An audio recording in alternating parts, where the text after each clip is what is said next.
Bok, Laro. Bok, Roko. Pa šta ima? Kako je bilo u školi? Meni je bilo super, tebi? Danas je bilo jako zanimljivo. Danas smo učili o dječjim pravima i odgovornostima. Što bi to bila dječja prava? Ne znaš, niste učili? Ne. Jao, dječjih prava ima jako puno. A slušaj, što bi bilo prvo pravo? Prvo pravo bi bilo, na primjer, pravo na slobodu govora i izražavanja. A što bi to bila sloboda izražavanja? Pa da možeš reći što god želiš.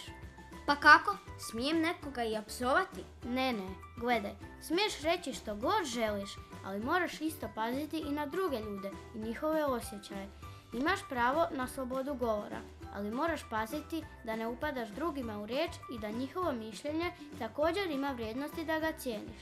I onda razgovaraš, kažeš svoje mišljenje i onda slušaš tuđe. To je razgovor. To je lijepo. Roko, a postoji li neko pravo koje bi nas djecu mogla zaštititi? Evo recimo, ja imam mlađu sestru i ona mi stalno čita moj dnevnik.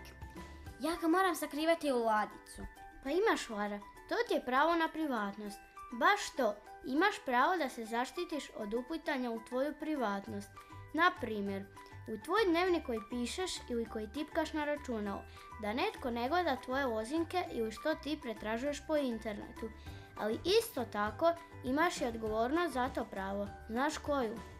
Pa ako ja imam pravo na privatnost, onda vjerovatno ni ja ne bih trebala gledati u tuđe stvari. Tako je, pošto ti imaš svoju privatnost, jednako tako moraš poštovati i tuđu privatnost. Lara, jel znaš što bi bilo pravo na obrazovanje? Pa možda da nam je besplatno.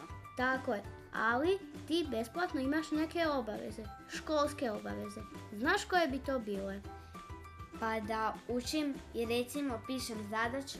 Tako je, zapravo imaš ih 4. Prva tvoja obaveza je... ići u školu. Koja bi bila onda druga? Učiti redovno. Tako je, i treća? Pisati domaću zadaću. I 4. bi bila da se moraš truditi. Kad ispuniš sve svoje školske obaveze, znaš koje onda pravo imaš? Koje? Imaš pravo na igru. Jao, ja se baš volim igrati. Znam, ja isto. I nitko ti ne smije, nakon što si obavila sve svoje školske obaveze, to pravo kršiti. To je super. Baš treba ići u školu, a treba se i igrati. Hello. Guten Tag. Konnichiwa. Eto vidiš, kao što imamo različite jezike, tako imamo kulture i religije. A znaš možda koje je to pravo? Ne znam.